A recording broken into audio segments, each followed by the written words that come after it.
अब खाली टेलीस्कोप बाकी रह जाएगा। हाय, रिहानी फिजिक्स के यूट्यूब चैनल पे आपका स्वागत है। बहुत दिनों बाद हम लोग मिल रहे हैं। बहुत दिनों बाद मिलने का कुछ रीजन है। खैर बार बार सर आप तो बहानेबाज आदमी, आपको सिर्फ रीजन चाहिए। कभी 5 दिन 10-10 दिन कंटिन्यू रहते हैं, कभी 5 दिन गायब हो जाते हैं। खैर सॉरी फॉर डिले। आज हमारा टॉपिक होगा, हम लोग ने लेक्चर क्या बात 29 कंप्लीट हो चुका था, 28 कंप्लीट हो चुका था, सही है। हम लेक्चर 28 तक कॉम्बिनेशन ऑफ प्रिज्म के साथ थे। लेक्चर 28 में हम बताए थे कैसे डेविएशन विदाउट डिस्पर्सन और डिस्पर्सन विदाउट डेविएशन हुआ था, क्लियर। और उससे पहले 2 इंपॉर्टेंट टॉपिक था, एंगुलर डिस्पर्सन और डिस्पर्सिव पावर। एंगुलर डिस्पर्सन था, angular dispersion is the deviation of any two colour, यानी कि किन्हीं 2 विचलन कोणों के बीच का कोण था, क्लियर। आज जो हमारा टॉपिक है कंप्लीट स्कैटरिंग ऑफ लाइट है। हिंदी में इसको बोलते हैं प्रकाश का प्रकीर्णन। आपने बहुत जगह इसका एग्जांपल्स देखे होंगे, मतलब आप देखे होगा। जैसे ये ना, आपको वहां पे एक पिक्चर भी दिख रहा होगा, ठीक है, लेकिन हम यहाँ पे मैनुअली देखें। हम ये क्या कर रहे हैं, हम एक डस्ट पार्टिकल ले लिए। क्या ले लिए? Dust particle. ध्यान देना है, अब इस डस्ट पार्टिकल पर हम सनलाइट को इंसिडेंट करते हैं। किसको इंसिडेंट करते हैं? Sunlight, clear.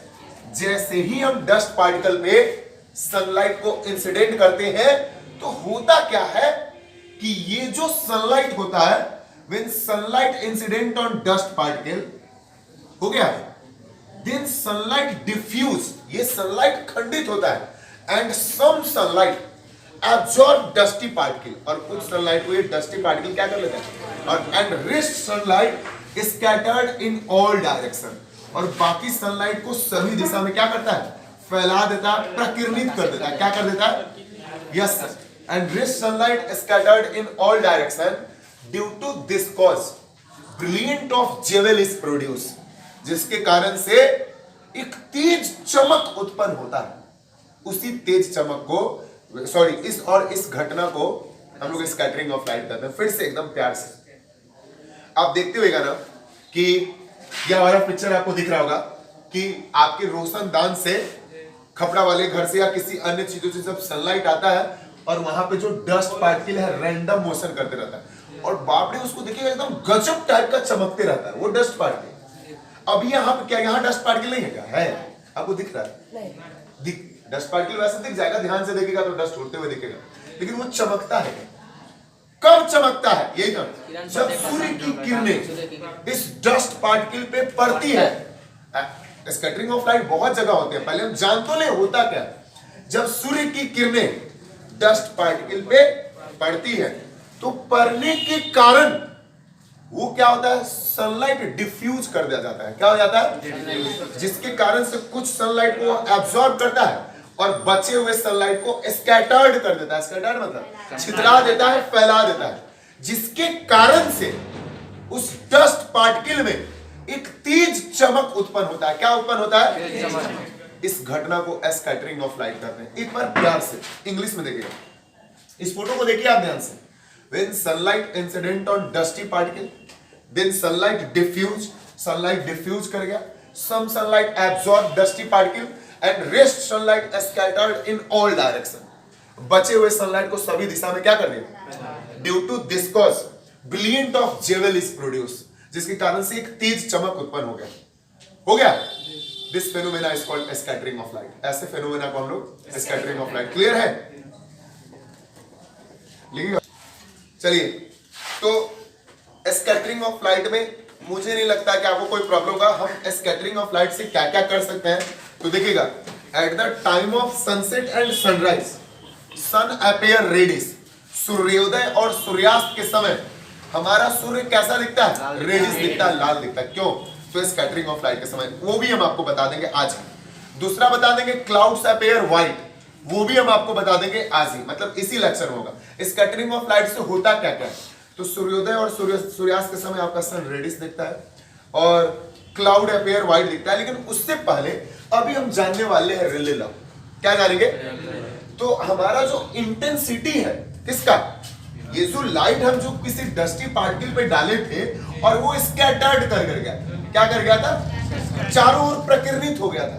तो प्रकीर्णित वाले लाइट का जो इंटेंसिटी है वह पूर्णतः डिपेंड करता है वेवलेंथ ऑफ इंसिडेंट लाइट।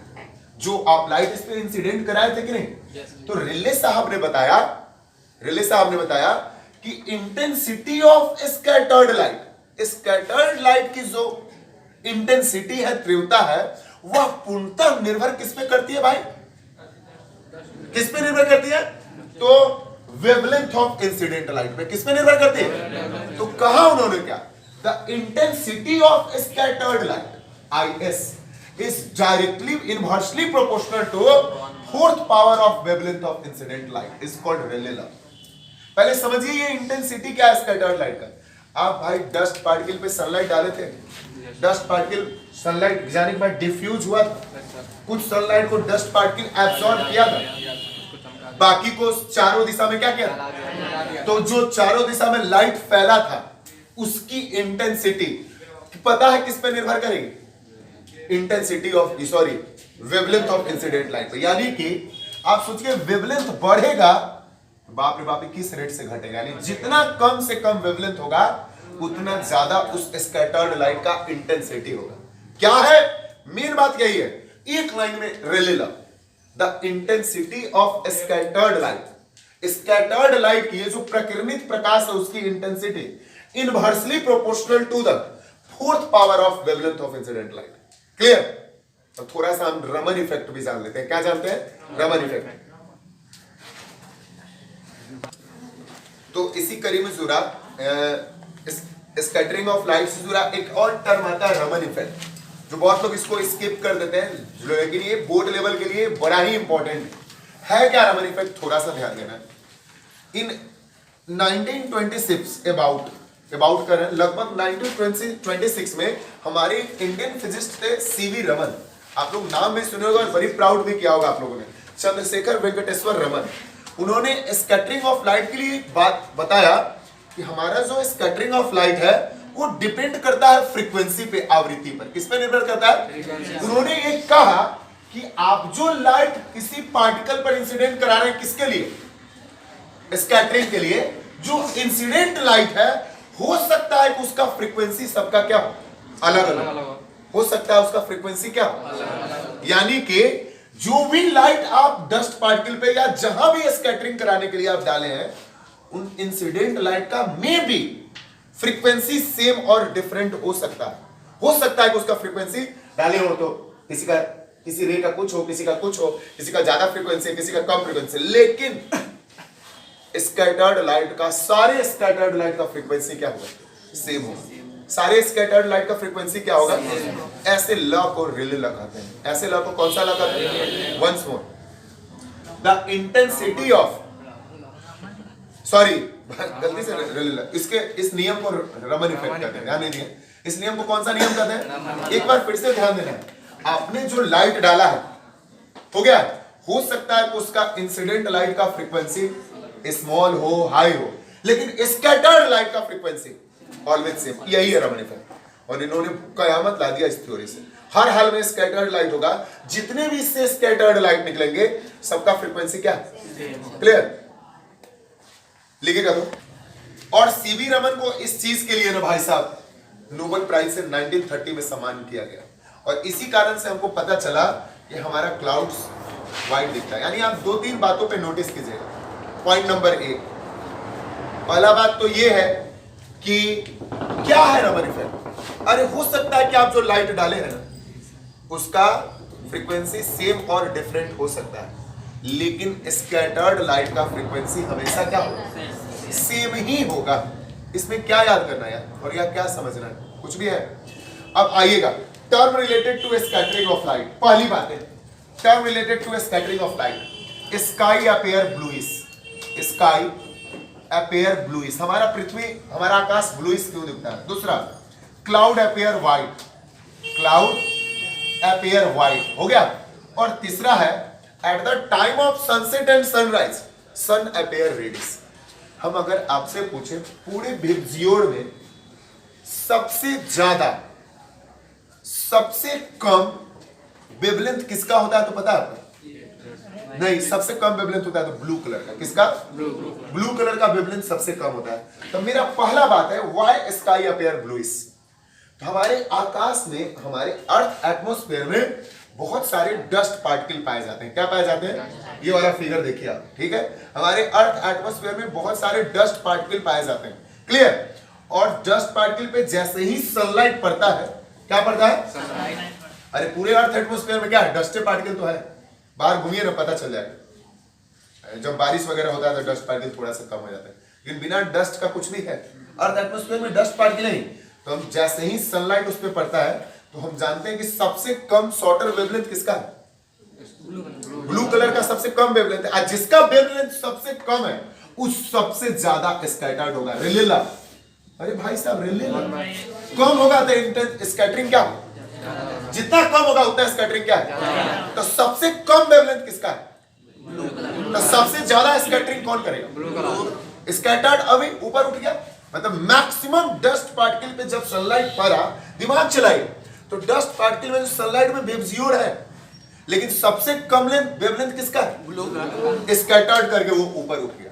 कौन सा कलर ऊपर उठ गया? ब्लू। इसीलिए जब हम ऊपर देखते हैं तो हमारा स्काई कैसा दिखता है? हमारा स्काई नीला दिखता है। क्यों? क्योंकि नीले कलर का वेवलेंथ कम है, और जिसका वेवलेंथ कम है वो सबसे ज्यादा स्कैटर करेगा। स्कैटर कर रहा है सब। कौन कलर स्कैटर कर रहा है? रात में आपको ब्लू दिखता है? काहे नहीं दिखता है? नहीं, रात में भी बोल दीजिएगा ब्लू दिखता है। बहुत सारे चांदनी रातों में भी ब्लू दिखता है, क्योंकि वहां भी लाइट पड़ता है, वहां भी स्कैटरिंग होती है। लेकिन जो अभी आप बाहर निकलिए एकदम क्लियर स्काई में, वो शानदार ब्लू दिखेगा। क्यों? क्योंकि ब्लू कलर का वेवलेंथ कम था और सबसे ज्यादा वो स्कैटरिंग। वन टाइम आंसर है, बहुत ज्यादा लेंदी फेंदी करने की जरूरत है नहीं। तो पृथ्वी के बचपन में हम लोग जानते थे कि पृथ्वी के 3 भाग में ना समुद्र पाया जाता है, इसीलिए ब्लू दिखता है। गैस के अणु के कारण भी ब्लू दिखता है। हाँ सर, गैस का अणु, अरे डस्ट पार्टिकल क्या है? गैस का अणु है, उस पर पड़ता है तो हमारा लाइट डिफ्यूज, वही अभी स्कैटरिंग और पढ़ा नहीं, डिफ्यूज कर गया। और सबसे कम वेवलेंथ किसका है? Blue colour. तो सबसे ज्यादा स्कैटर्ड कौन करेगा? No doubt. अब बताइए क्लाउड अपीयर व्हाइट क्यों दिखता है? हमारा क्लाउड व्हाइट क्यों दिखता है? क्योंकि जैसे ही जो नियर में क्लाउड्स होते हैं, नजदीक वाले क्लाउड, उस पे सनलाइट पड़ते हैं, तो पड़ने के बाद फिर से सनलाइट डिफ्यूज हो जाता है, फिर से स्कैटरिंग होता है। और स्कैटरिंग होने की सबसे बड़ी खासियत अभी रमन इफेक्ट पर है, कि जैसे ही स्कैटर्ड करेगा तो स्कैटर्ड करने वाले सभी का फ्रीक्वेंसी क्या होगा? अगर हमको डिफरेंट कलर क्यों दिखता है? क्योंकि सबका फ्रीक्वेंसी क्या होता है? हमको सबका वेवलेंथ, वायलेट का अलग, इंडिगो का अलग, वेवलेंथ सबका अलग है कि नहीं? 4000 एंगस्ट्रॉम से 7500 के बीच होता है। लेकिन क्लाउड्स में पड़ता है तो स्कैटर्ड लाइट का सबका फ्रीक्वेंसी क्या है? तो आपको क्यों पीला, लाल, उजला दिखेगा? जब सबका फ्रीक्वेंसी सेम है तो आपको डिफरेंट दिखेगा। इसीलिए क्योंकि क्लाउड पे पड़ने वाले सनलाइट स्कैटरिंग के बाद जो स्कैटर्ड लाइट होते हैं उनकी सबकी फ्रीक्वेंसी ऑलमोस्ट क्या होती है? जिनकी ऑलमोस्ट सेम होती है उन्हीं की बात कर रहे हैं। सब व्हाइट नहीं दिखता, कुछ ब्लैक में दिखता है। जिनकी ऑलमोस्ट सेम होती है वो एकदम दूधिया कलर का चमकता हुआ आपको दिखेगा। देखते होगा सर, अब बारिश वगैरह के दिनों में देखते होगा काला उजला दोनों दिखता है बस। तो जिसका पूरा स्कैटरिंग नहीं हो पाता है, जिसका फ्रीक्वेंसी सेम नहीं हो पाता है, वो हमको व्हाइट क्या है? नहीं दिखता। तो आपसे पूछेगा क्यों नहीं दिखता है इसके क्लाउड व्हाइट? स्कैटर्ड लाइट का फ्रीक्वेंसी क्या होता है? किससे? क्लाउड से स्कैटर्ड लाइट का फ्रीक्वेंसी सेम होता है। और तीसरा सबसे महत्वपूर्ण बात पे आते हैं, at the time of sunset and sunrise sun appear reddish. Sun, ये वाला फोटो देखिए आप, सनसेट और सनराइज के समय सन एकदम रेडिश दिख रहा है। क्यों? क्योंकि जिस समय सूर्योदय और सूर्यास्त होता है हमारा सन होरिजन पे होता है।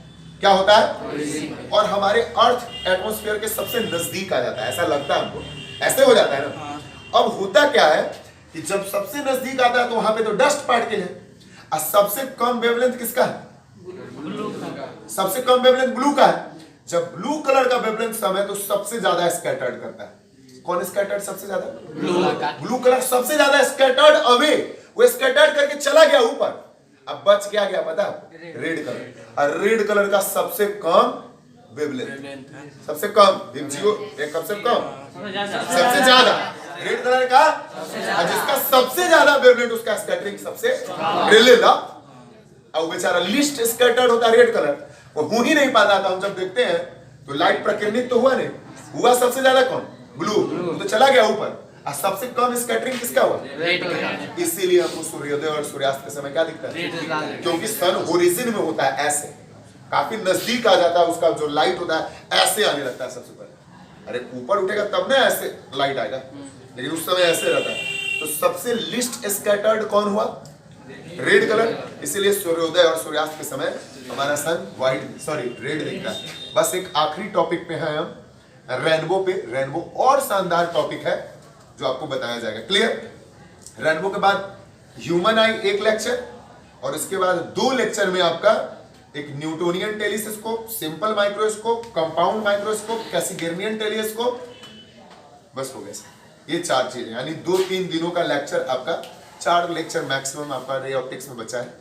तो आज के लेक्चर के लिए बस इतना ही। कैसा लगा कमेंट्स करके जरूर बताइएगा। बाय।